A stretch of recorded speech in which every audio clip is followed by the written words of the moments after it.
আকাশবাণী কলকাতা স্থানীয় সংবাদ পড়ছি পার্থপ্রতিম মিত্র। প্রথমে বিশেষ বিশেষ খবর। অন্নপূর্ণা যোজনায় আজ দ্বিতীয় পর্যায়ে সুবিধা প্রাপকদের ব্যাংক অ্যাকাউন্টে টাকা পাঠানো শুরু হচ্ছে। গ্রামীণ এলাকায় আজ থেকে চালু হতে চলেছে ভিভিজি রামজি প্রকল্প। রাজ্য সরকার বিভিন্ন শিল্প পরিষেবা ক্ষেত্রে কর্মরত শ্রমিকদের জন্য আজ থেকে ন্যূনতম মজুরি কাঠামো কার্যকর করতে চলেছে। রাজ্যের প্রশাসনিক ব্যবস্থাকে আরও গতিশীল ও জনমুখী করে তুলতে এবার ডাব্লিউবিসিএস এর এক্সিকিউটিভ আধিকারিকদের নিয়ে আজ বৈঠকে বসতে চলেছেন মুখ্যমন্ত্রী শুভেন্দু অধিকারী। আদিবাসীদের অধিকার রক্ষা এবং উন্নয়নে রাজ্য সরকার বদ্ধপরিকর বলে মুখ্যমন্ত্রী শুভেন্দু অধিকারী জানিয়েছেন। নানা অনুষ্ঠানের মধ্যে দিয়ে আজ ডাক্তার বিধানচন্দ্র রায়ের ১৪৫তম জন্মদিন চিকিৎসক দিবস হিসেবে পালিত হচ্ছে। আসছি বিস্তারিত খবরে। অন্নপূর্ণা যোজনায় আজ দ্বিতীয় পর্যায়ের সুবিধা প্রাপকদের ব্যাংক অ্যাকাউন্টে টাকা পাঠানো শুরু হচ্ছে। নেতাজি ইন্ডোর স্টেডিয়ামে আয়োজিত এক অনুষ্ঠানে মুখ্যমন্ত্রী শুভেন্দু অধিকারী কয়েকজন উপভোক্তার অ্যাকাউন্টে প্রতীকীভাবে অর্থ স্থানান্তরের মাধ্যমে কর্মসূচির সূচনা করবেন। রাজ্যের ১,২০,০০,০০০ যোগ্য উপভোক্তার ব্যাংক অ্যাকাউন্টে সরাসরি অর্থ পাঠানো হবে বলে মুখ্যমন্ত্রী গতকাল বাঁকুড়ায় হুল দিবসের অনুষ্ঠানের মঞ্চ থেকে জানিয়েছেন। এই রাজ্যে ১,৫১,০০,০০০ অন্নপূর্ণা যোজনায় আবেদন করেছিলেন। আমরা স্কুটিনি করে প্রায় ১,২০,০০,০০০ বেশি দিদি আর বোনের নামকে আমরা নথিভুক্ত করতে পেরেছি। এদেরকে আমরা ৩,০০০ করে টাকা অ্যাকাউন্টে ট্রান্সফার করব। এর মধ্যে ৫ লক্ষ আমাদের আদিবাসী দিদি এবং বোন আছে যারা নির্ধারিত পোর্টালে সফলভাবে নাম নথিভুক্ত করেছেন এবং যাদের আবেদন যাচাই প্রক্রিয়ায় অনুমোদিত হয়েছে তারাই এই দফায় টাকা পাবেন। প্রথম পর্যায়ে প্রায় ২৮ লক্ষ উপভোক্তার অ্যাকাউন্টে টাকা পাঠানো হয়েছিল। সরকার জানিয়েছে যাদের আবেদনপত্রে ত্রুটি রয়েছে তারা তা সংশোধন করে পুনরায় আবেদন করার সুযোগ পাবেন। তবে যাদের আবেদন বিধি অনুযায়ী অযোগ্য বলে বিবেচিত হয়েছে তারা এই প্রকল্পের সুবিধা পাবেন না। এমনকি কোনো অযোগ্য আবেদন ভুলবশত গৃহীত হলেও পরবর্তী যাচাইয়ে তা বাতিল করা হতে পারে। রাজ্যের গ্রামীণ এলাকায় আজ থেকে কেন্দ্রের বিকশিত Bharat guarantee for Rozgar and Ajeevika mission ভিভিজি Ramji প্রকল্প চালু হতে চলেছে। পঞ্চায়েত ও গ্রামোন্নয়ন দপ্তর এই বিষয়ে বিজ্ঞপ্তি জারি করেছে। এই প্রকল্পের জন্য মোট খরচের ৬০% অর্থ ৮,৫০৮ কোটি টাকা দিয়েছে কেন্দ্রীয় গ্রামোন্নয়ন মন্ত্রক। অন্যদিকে রাজ্য সরকার ৫,৬৭২ কোটি টাকা বরাদ্দ করেছে বলে বিজ্ঞপ্তিতে জানানো হয়েছে। গ্রামীণ পরিকাঠামো, পানীয় জল সংক্রান্ত কাজ সহ মোট ৪টি ক্ষেত্রে এই প্রকল্পে শ্রমিকরা কাজ করবেন। প্রকল্প চালু হলে রাজ্যে ২,৫৬,০০,০০০ জব কার্ডধারী শ্রমিক উপকৃত হবেন বলে সরকারিভাবে জানানো হয়েছে। মাস্টার রোল বন্ধ হয়ে যাওয়ায় ১৫ দিনের মধ্যেও তারা যদি সরাসরি তাদের ব্যাংক অ্যাকাউন্টে মজুরির টাকা না পান তবে শ্রমিকরা ক্ষতিপূরণ পাবেন। পরিকল্পনা, জেলার পারফরমেন্স অনুযায়ী প্রকল্পের কাজ ঠিকভাবে এগোচ্ছে কিনা তার উপরে নজরদারির জন্য মুখ্য সচিবের নেতৃত্বে রাজ্য স্তরে একটি স্টিয়ারিং কমিটি তৈরি করা হয়েছে। রাজ্য সরকার বিভিন্ন শিল্প পরিষেবা ক্ষেত্রে কর্মরত শ্রমিকদের জন্য আজ থেকে ন্যূনতম মজুরি কাঠামো কার্যকর করতে চলেছে। নতুন কাঠামো অনুযায়ী এ ও বি এই দুটি জোনে ভাগ করে ন্যূনতম মজুরি বৃদ্ধি করা হয়েছে। জোন এতে অদক্ষ বা আনস্কিল শ্রমিকদের মাসিক ন্যূনতম মজুরি ১০,৫৫৮ টাকা বা দৈনিক ৪০৬ টাকা এবং জোন বিতে সেই মজুরি হবে ৯,৭৬০ টাকা বা দৈনিক ৩৭৫ টাকা। জোন এতে কর্মরত সেমি স্কিল শ্রমিকদের মাসিক ন্যূনতম বেতন ১১,৬১৫ টাকা এবং জোন বিতে ১০,৭৩৩ টাকা নির্ধারণ করা হয়েছে। অন্যদিকে স্কিল বা দক্ষ শ্রমিকদের জন্য জোন এতে ন্যূনতম মাসিক মজুরি ১২,৭৭৭ টাকা এবং জোন বিতে ১১,৮৬০ টাকা করা হয়েছে। পাশাপাশি জোন এর দক্ষ বা হাইলি স্কিল শ্রমিকদের মাসিক ন্যূনতম মজুরি ১৪,০৫৪ টাকা এবং জোন বিতে ১২,৯৯০ টাকা নির্ধারণ করা হয়েছে বলে শ্রম দপ্তর জানিয়েছে। প্রতিদিন ৮ ঘন্টা হিসেবে সপ্তাহে সর্বাধিক ৪৮ ঘন্টা কাজের সীমা বজায় রেখে সিকিউরিটি সার্ভিস, বিউটি পার্লার, কাঠ ও আসবাব শিল্প, হোটেল, রেস্তোরাঁ, তথ্য প্রযুক্তি শিল্প সহ মোট ৩১টি নির্ধারিত শিল্প পরিষেবা ক্ষেত্রে কর্মরতদের এই ন্যূনতম মজুরি কাঠামো হার প্রযোজ্য হবে বলে জানানো হয়েছে।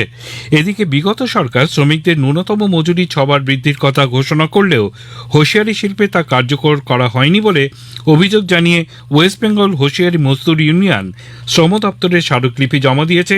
সরকার ঘোষিত মজুরি দ্রুত কার্যকর করার দাবি জানিয়েছেন তারা। রাজ্য সরকার পরিকাঠামো ও পানীয় জল সরবরাহ প্রকল্পগুলি নির্ধারিত সময়ের মধ্যে শেষ করার উপর বিশেষ জোর দিচ্ছে। নবান্নে গতকাল পূর্ত সড়ক বিভাগ এবং জনস্বাস্থ্য কারিগরি দপ্তর পৃথক উচ্চ পর্যায়ের পর্যালোচনা বৈঠকে সংশ্লিষ্ট প্রকল্পগুলির অগ্রগতি খতিয়ে দেখেন দপ্তরের মন্ত্রী ডক্টর অজয় কুমার পোদ্দার ও প্রতিমন্ত্রী ভাস্কর ভট্টাচার্য এবং শীর্ষ আধিকারিকরা। পূর্ত দপ্তরের সড়ক বিভাগের বৈঠকে জাতীয় সড়ক প্রকল্পগুলির অগ্রগতি, নির্মাণের গুণগত মান এবং নির্ধারিত সময়ে কাজ শেষ করার উপরে বিশেষ গুরুত্ব দেওয়া হয়। অন্যদিকে জনস্বাস্থ্য কারিগরি দপ্তরের বৈঠকে সিদ্ধান্ত হয়েছে আগামী 31শে জুলাইয়ের মধ্যে জল জীবন মিশনের আওতায় 4100টি গ্রামে 100 ভাগ কাজ শেষ করা হবে। রাজ্যের প্রশাসনিক ব্যবস্থাকে আরও গতিশীল ও জনমুখী করে তুলতে এবার WBCS এক্সিকিউটিভ সার্ভিসের সমস্ত আধিকারিকদের নিয়ে গুরুত্বপূর্ণ বৈঠকে বসতে চলেছেন মুখ্যমন্ত্রী শুভেন্দু অধিকারী।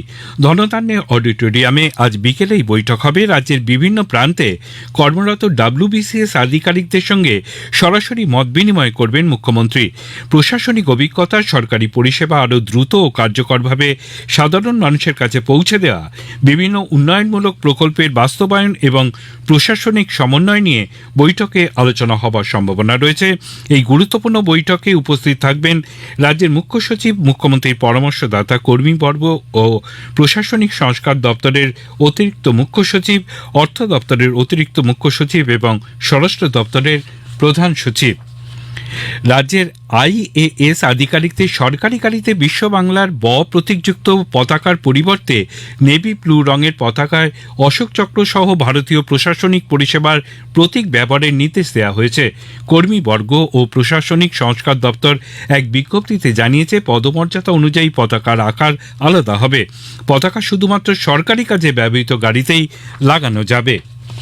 স্থানীয় সংবাদ শুনছেন আকাশবাণী কলকাতা কেন্দ্র থেকে। আদিবাসীদের অধিকার রক্ষা এবং উন্নয়নে রাজ্য সরকার বদ্ধপরিকর বলে মুখ্যমন্ত্রী শুভেন্দু অধিকারী জানিয়েছেন।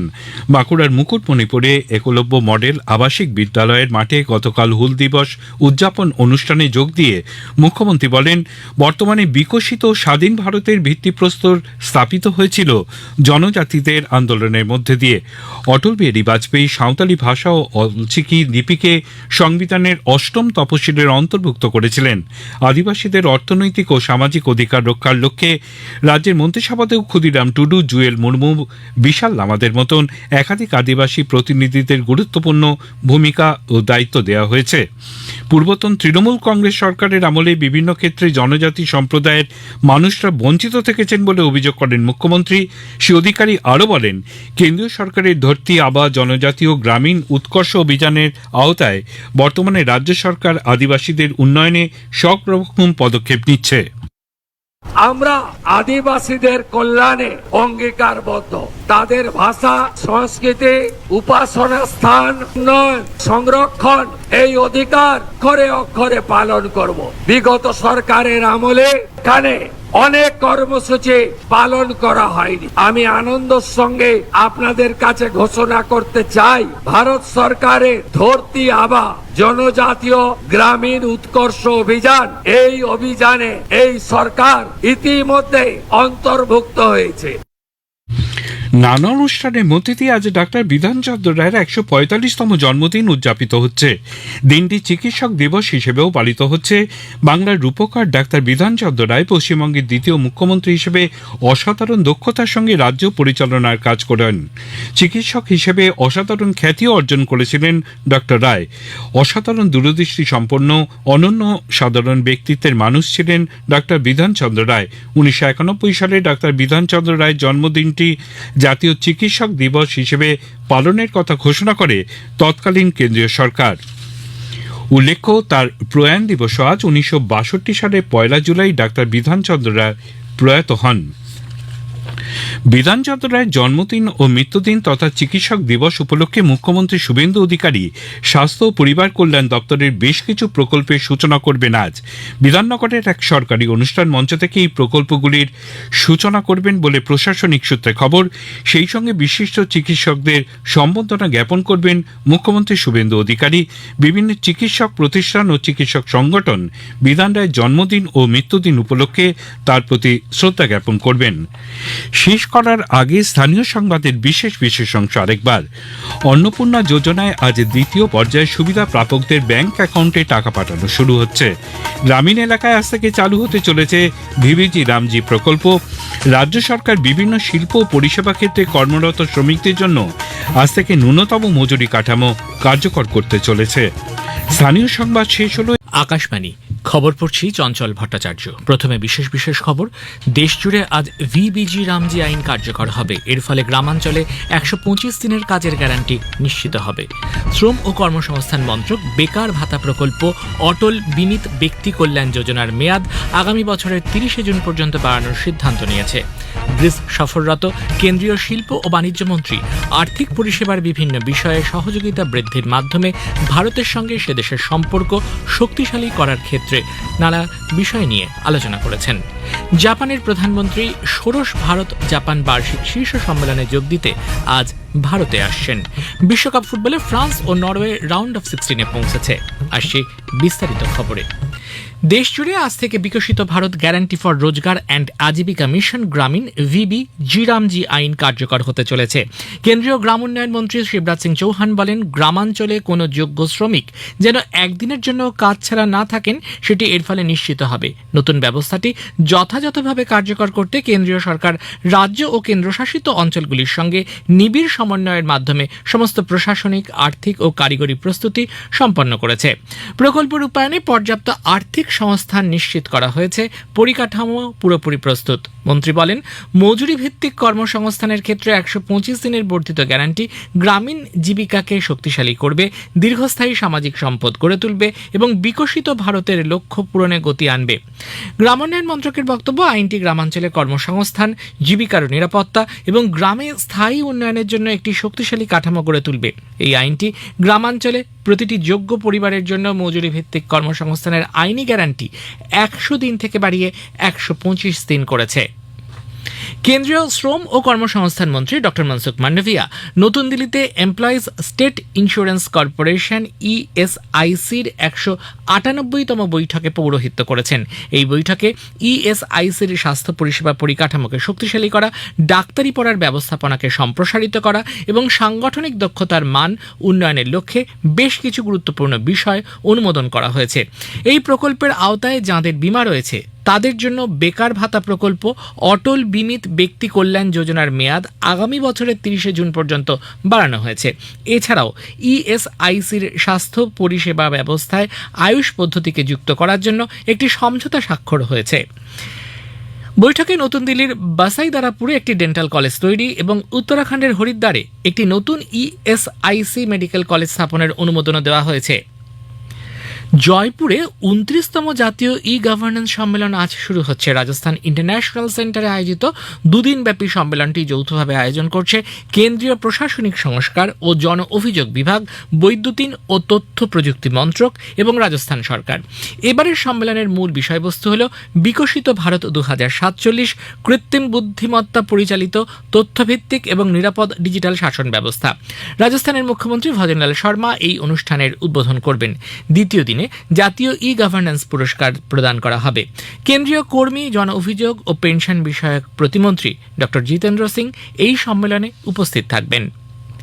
কেন্দ্রীয় শিল্প ও বাণিজ্য মন্ত্রী পীযূষ গোয়েল আর্থিক পরিষেবা, ফিনটেক, ডিজিটাল লেনদেন এবং অত্যাধুনিক প্রযুক্তির ক্ষেত্রে সহযোগিতা বৃদ্ধির মাধ্যমে ভারত ও গ্রিসের মধ্যে অর্থনৈতিক সম্পর্ক শক্তিশালী করার বিষয়ে আলোচনা করেছেন। গ্রিস সফরকালে তিনি সেদেশের অর্থমন্ত্রী কিরিয়াকোস পিয়েরাকাকিসের সঙ্গে সাক্ষাৎ করেন। সমৃদ্ধি অর্জনের লক্ষ্যে ভারত ও গ্রিসের বিভিন্ন প্রতিষ্ঠান ও ব্যবসায়িক সংস্থার মধ্যে সহযোগিতা কি করে আরও বৃদ্ধি করা যায় সেই বিষয় নিয়েও উভয় পক্ষ আলোচনা করেছে। এছাড়া শ্রী গোয়েল গ্রিসের পরিকাঠামো ও পরিবহন মন্ত্রী ক্রিস্টোস ডিমাসের সঙ্গেও সাক্ষাৎ করেন এবং পরিকাঠামো, পরিবহন সংযোগ, সামুদ্রিক ব্যবসা বাণিজ্য, বিমান চলাচল, সুস্থায়ী যোগাযোগ ব্যবস্থার মতো বিষয়ে দুটি দেশের মধ্যে সহযোগিতা বৃদ্ধির বিষয়ে মতবিনিময় করেছেন। তিনি স্থিতিশীল সরবরাহ ব্যবস্থা গড়ে তুলতে এবং ভারত ও ইউরোপের মধ্যে সম্পর্ক আরও জোরদার করতে পারস্পরিক সহযোগিতা বৃদ্ধির ওপর গুরুত্ব দেন। ভারতীয় রেল প্রায় 200 কোটি টাকা ব্যয়ে দক্ষিণ পূর্ব রেলের বাকি অংশে উন্নত ফাইবার অপটিক্যাল কেবল বসানোর প্রস্তাবে অনুমোদন দিয়েছে। এর ফলে দেশের রেল নেটওয়ার্কে ডিজিটাল যোগাযোগ ব্যবস্থা আরও শক্তিশালী হবে।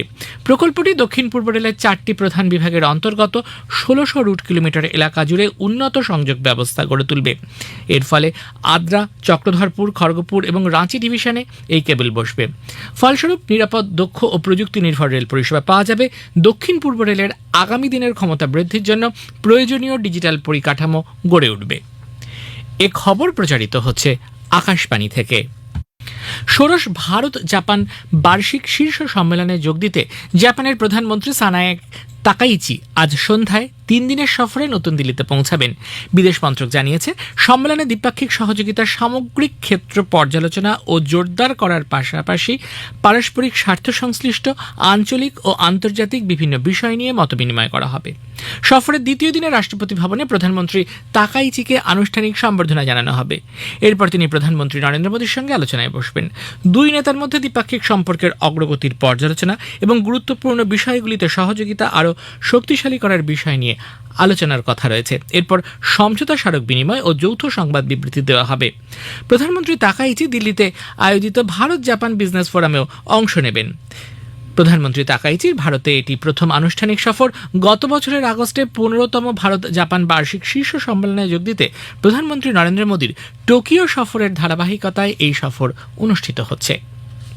প্রধানমন্ত্রী নরেন্দ্র মোদী টেলিফোনে ইরানের রাষ্ট্রপতি ডক্টর মাসুদ পেজেশকিয়ানের সঙ্গে কথা বলেছেন। রাষ্ট্রপতি পেজেশকিয়ান তাঁকে পশ্চিম এশিয়ার সাম্প্রতিক পরিস্থিতি অবহিত করেন। শ্রী মোদী জানিয়েছেন, যেভাবে সমঝোতার লক্ষ্যে পৌঁছানোর চেষ্টা করা হচ্ছে তাকে ভারত স্বাগত জানায়। ভারত মনে করে কূটনৈতিক আলোচনার মাধ্যমে যে কোনো সমস্যার সমাধান সম্ভব। প্রধানমন্ত্রী আবারও স্থায়ী শান্তি ও আঞ্চলিক স্থিতিশীলতার উপর জোর দিয়েছেন। এর পাশাপাশি তিনি অবাধ বাণিজ্য ও জাহাজ চলাচলের উপরও গুরুত্ব দেন। ভারতের আবহাওয়া দফতর জানিয়েছে, আগামী দুদিনের মধ্যে দক্ষিণ পশ্চিম মৌসুমী বায়ু দিল্লি, হরিয়ানা, চণ্ডীগড় ও পাঞ্জাবে অগ্রসর হওয়ার সম্ভাবনা রয়েছে। এটি মধ্যপ্রদেশের আরও কিছু অংশ, ছত্তিশগড়, ঝাড়খণ্ড ও বিহারের অবশিষ্ট অংশ, উত্তরপ্রদেশ, হিমাচল প্রদেশ ও লাদাখের কিছু অংশ এবং উত্তরাখণ্ডের বেশিরভাগ জায়গায় ইতিমধ্যেই ঢুকে পড়েছে। বিহার, ছত্তিশগড়, উপকূলীয় কর্ণাটক, পূর্ব মধ্যপ্রদেশ, কেরালা, মাহে, কোঙ্কন, গোয়া, ওড়িশা, দক্ষিণ কর্ণাটক, উত্তরাখণ্ড, মহারাষ্ট্রের বিদর্ভ এবং পশ্চিম উত্তরপ্রদেশের বিচ্ছিন্ন কিছু এলাকায় ভারী থেকে অতি ভারী বৃষ্টির পূর্বাভাস দেওয়া হয়েছে। ভারী বৃষ্টি হতে পারে অরুণাচল প্রদেশ, আসাম, মেঘালয়, পূর্ব উত্তরপ্রদেশ, গুজরাট, হরিয়ানা, চণ্ডীগড় এবং দিল্লিতে। হিমাচল প্রদেশ, ঝাড়খণ্ড, মধ্য মহারাষ্ট্র, নাগাল্যান্ড, মণিপুর, মিজোরাম, ত্রিপুরা, উত্তর অভ্যন্তরীণ কর্ণাটক, তেলেঙ্গানা, পশ্চিমবঙ্গ, সিকিম এবং পশ্চিম মধ্যপ্রদেশে একই ধরনের আবহাওয়ার পরিস্থিতি থাকতে পারে। আবহাওয়া দপ্তরের আরও পূর্বাভাস, জুলাই মাসে দেশের অধিকাংশ অঞ্চলে স্বাভাবিকের থেকে কম বৃষ্টিপাত হতে পারে। আর এবার ফিফা ফুটবল বিশ্বকাপের খবর। বিশ্বকাপ ফুটবলে আজ মেক্সিকো ইকুয়েডরের মুখোমুখি। মেক্সিকো সিটি অঞ্চলে বজ্রবিদ্যুৎ সহ প্রবল বৃষ্টিপাতের জন্য খেলার নির্ধারিত সময় পিছিয়ে দেওয়া হয়েছে। আর কিছুক্ষণ পরে এই খেলা শুরু হওয়ার সম্ভাবনা রয়েছে। এদিকে গত রাতে ফ্রান্স 3-0 গোলে সুইডেনকে হারিয়ে রাউন্ড অফ 16-এ পৌঁছালো। ফ্রান্সের হয়ে 45 ও 74 মিনিটে জোড়া গোল করেন কিলিয়ান এমবাপে। 53 মিনিটে একটি গোল করেন ব্র্যাডলি বারকোলা। এই রাউন্ডে ফ্রান্স প্যারাগুয়ের বিরুদ্ধে খেলবে। এই ম্যাচে গোলের ফলে এমবাপে চলতি বিশ্বকাপে সর্বোচ্চ গোলদাতা হিসেবে মেসির সঙ্গে প্রথম স্থানে উঠে এলেন। দুজনেই চলতি বিশ্বকাপে 6টি করে গোল করেছেন। অন্য ম্যাচে নরওয়ে আইভরি কোস্টকে 2-1 গোলে হারিয়ে রাউন্ড অফ 16-এ উঠল। 1998 সালের পর এই প্রথম রাউন্ড অফ 16-এ পৌঁছালো তারা। নরওয়ের হয়ে আন্তোনিও নুসা 39 মিনিটে প্রথম গোল করেন। 74 মিনিটে আইভরি কোস্টের আমাদ দিয়ালো গোল শোধ করেন। 86 মিনিটে নরওয়ের আর্লিং হ্যাল্যান্ড গোল করে দলকে জিতিয়ে দেন। রাউন্ড অফ 16-এ নরওয়ে ব্রাজিলের বিরুদ্ধে খেলবে। ভারত ও ইংল্যান্ডের মধ্যে 5 ম্যাচের আন্তর্জাতিক টি-20 সিরিজ আজ থেকে শুরু হচ্ছে। সিরিজের প্রথম ম্যাচে আজ ইংল্যান্ডের চেস্টারলে স্ট্রিটের রিভারসাইড গ্রাউন্ডে ভারতীয় সময় রাত 10টায় দুই দল মুখোমুখি হবে। শেষে বিশেষ খবর আরও একবার। দেশজুড়ে আজ ভিবিজি রামজি আইন কার্যকর হবে। এর ফলে গ্রামাঞ্চলে 125 দিনের কাজের গ্যারান্টি নিশ্চিত হবে। শ্রম ও কর্মসংস্থান মন্ত্রক বেকার ভাতা প্রকল্প অটল বিমিত ব্যক্তি কল্যাণ যোজনার মেয়াদ আগামী বছরের 30 জুন পর্যন্ত বাড়ানোর সিদ্ধান্ত নিয়েছে। খবর শেষ হলো।